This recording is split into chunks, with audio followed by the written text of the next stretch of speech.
Hello everyone, it's Old Guardian here.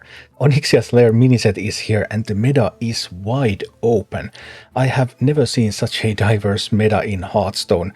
Although it doesn't look like this is how things are going to stay, we're already seeing some decks rising up, some decks going down a little bit. But I have gathered the top 16 decks to this video. I might have been able to get to 20 decks that can reach 50% win rate, but a few of them were on a downwards trajectory, so I didn't really have faith in them, even for the next 2 or 3 days or so. But yeah, top 16 decks. What do we know about the current meta? First of all, Quest Hand Warlock. Quest Hand Warlock is finally looking like not a top tier deck. We're talking about a deck that seems to be stabilizing at around 53% win rate in Legend, still doing a little bit better than that in Diamond ranks, but after such a long period of domination and very few changes to the archetype, I mean, this still has Showstopper as the latest card that has been added to the list. Quest Hand Warlock, you can still play this. This is still an above 50% deck, you still hit Legend with this, but it doesn't look like it's top tier anymore.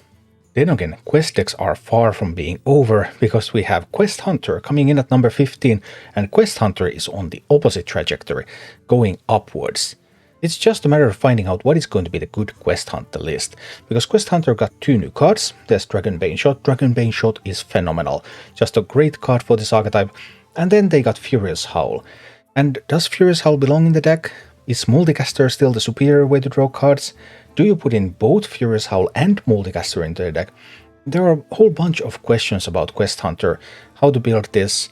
Do you use the Hunter Hero card in this? Like, Hunter Hero card is pretty good if you're meeting up Druids, but Hunter Hero card is bad in many of the other matchups. Just a ton of questions remain about the archetype, but one thing is clear, that this archetype is playable at the moment. And then at number 14, a deck that I didn't really expect to see. It's Control Warrior. Yes, this is not even Charge Warrior, there's no Galvangar in this deck. It's Control Warrior. Onyxian Drake, Raid Boss Onyxia, Kazakusan as the main win condition. So you're just stalling the game, you're defending, you're removing all the threats, you have Mutinous to fight against combo decks, and then you have Kazakusan as your win condition. And right now this deck is functional. I'm not sure if that's going to last. I wouldn't bet on this being functional, let's say 2 or 3 weeks from now. But right now, if you want to play Control Warrior, yeah, you can do it. Wow. And at number 13, we have Quest Rogue. Quest Rogue got a phenomenal new card in SI7 Smuggler, just a very good fit to the deck. Lots of SI7 cards, advancing a quest, disrupting the opponent's play, getting some stuff out there for yourself, and boom. Quest Rogue's biggest problem right now is that there's a whole bunch of aggro decks in the meta, and those aggro decks are just killing Quest Rogue before it can do stuff, and that kind of hurts. But Quest Rogue is undeniably stronger than it has ever been before, and we'll have to wait and see just how high it can rise in the upcoming meta. Right now Quest Rogue is the second best rogue deck in the game, because the best rogue deck is Poison Rogue. Poison Rogue loses to all those aggro decks in the meta, and so does Quest Rogue. Well, yeah, so they're even in that regard. And Poison Rogue beats Quest Rogue in the mirror. And there's a bunch of this sort of slow experimentation going around, ramping Druid decks and stuff, and Poison Rogue, it just goes face boom boom boom boom boom, and kills those decks before they finally get to their win conditions. Super polarized deck, this is the most polarized deck in the meta right now. This loses to aggro decks so hard, and this beats a bunch of slower decks so incredibly hard. It's more polarized than Control Warrior, it's more polarized than Quest Rogue. Yeah, it's kind of hit or miss, but right now it seems to be hitting more than it's missing. Paladin didn't get anything interesting in the miniset, but hey, that does not stop Paladin from being playable. At number 11 we have Buff Paladin.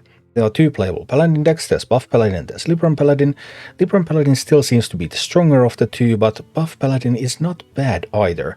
Having that Battleground Battlemaster, Mr. Smite, boom boom boom, it's just useful at times in the current meta. Killing people before they get their Kazakusan going. Coming in at number 10 we have Bolner OTK Shaman. Just this kind of slow combo control deck.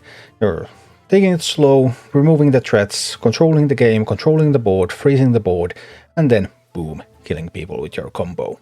Bolner Shaman does have some issues though. There are some quest decks that have been on the rise now, like Quest Rogue, Quest Hunter.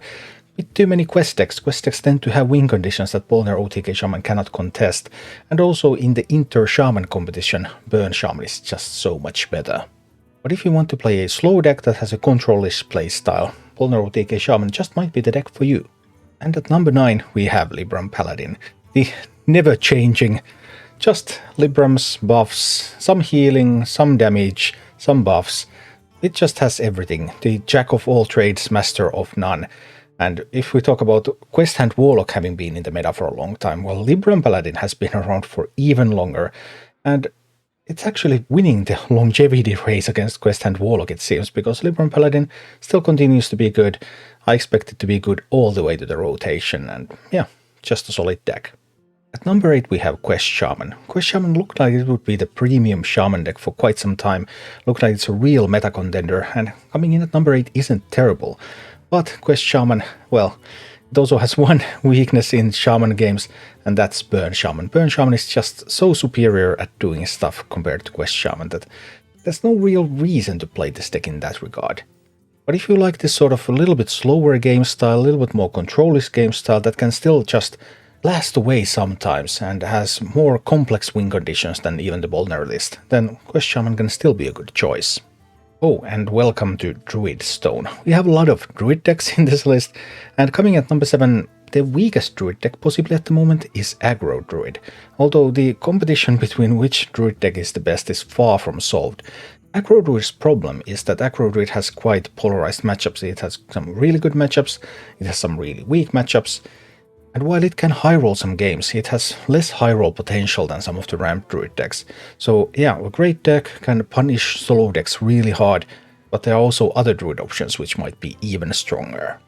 And I'm really uncertain what to make of these ramping Druid decks. We have two of them. We have Spell Druid at number 6, and we also have Ramp Druid at number 5. So both of these decks are based on playing Overgrowth, playing Wildheart Guff, ramping up, having Kazakusan. Strong win conditions, but a little bit slow. Very fast, aggressive decks can just take you down before you get to do your stuff. Spell Druid is sometimes faster to the race because Spell Druid has Glowfly Swarm. So if you get your good ramp and things going, then Glowfly Swarm, boom, you suddenly have a board. Arbor up, boom, that board is suddenly killing people. So Spell Druid is the one that is faster at winning the games. But it's also the one that is a little weaker in the late game. Whereas Ramp Druid lacks that Glowfly Swarm into Arbor Up, rapid finisher there, but it does have good removal in Scale of Onyxia, it's more consistent at getting to its Kazakusan, and it can just high roll games out of nowhere. I'm still a little bit uncertain what to make of these two Druid decks. I kind of expected Ramp Druid to go away already in the previous meta. We didn't get to see the full evolution of the previous meta, and Ramp Druid numbers were going down. It started up high and then it started going down, and I expect that sort of trend to happen here again. But in the last meta it looked like Ramp Druid was actually going to stay as one of the meta contenders, even though not the main one. And perhaps we can expect something like that to happen again here, because the high roll potential of Ramp Druid is undeniable, and it's just gatekeeping a bunch of decks away from the meta. And then coming in at number 4 we have the best Druid deck, which is Beast Druid.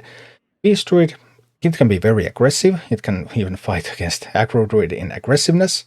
Although Aggro Druid is still a little bit faster, it also has lots of very powerful mid-game turns that can contest the stuff that something like Ramp Druid can do when it high rolls.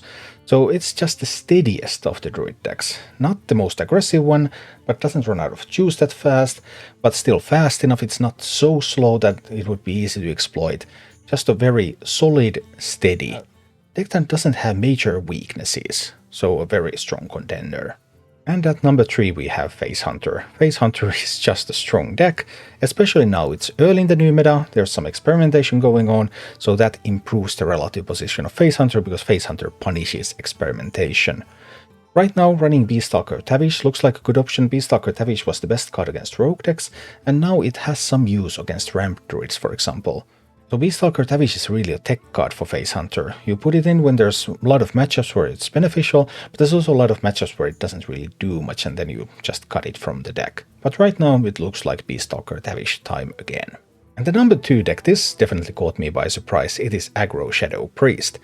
No changes have come to Aggro Shadow Priest, it's the exact same list as before, but Aggro Shadow Priest has been in a very good position in this meta, because it can like punish some of these slower decks, these Druid decks trying to ramp. Well, Aggro Shadow Priest is just going to kill them. They are not very good at removing its board, so it gets to chip in that damage and then finish the game.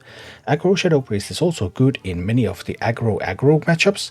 So you're facing other aggro decks and you play Aggro Shadow Priest against them and you're doing fine. So even though the deck has a bunch of weaknesses, the current meta has been extremely favorable for this. I think the only direction Aggro Shadow Priest can go from here is down. I don't see it becoming the number one deck, but right now it looks like it could be a permanent addition to the meta. And finally, the number one deck in the game, unchanged by the miniset, Burn Shaman. Burn Shaman is just strong, it has so many good matchups.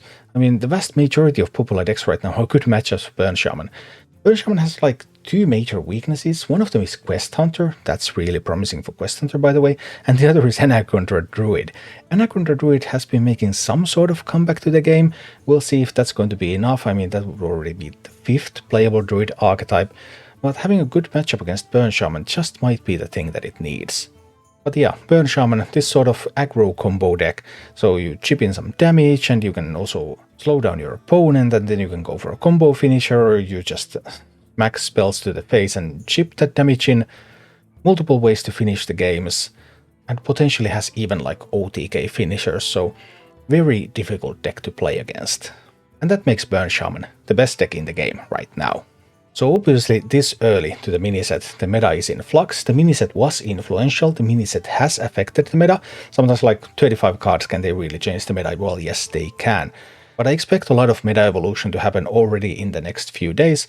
So when we're going to look at this again in like 1 week, I expect to see a bunch of changes, but Burn Shaman looks so strong that I'm not sure what deck can even be a contender for the throne. Anyway, right now there is a lot of variety in the meta, a lot of options for you to play all the way to Legend, and these were the top 16 decks that you can choose from. Thank you for watching. If you enjoyed the content, please click the like button, subscribe to my channel, and check out my Twitch channel.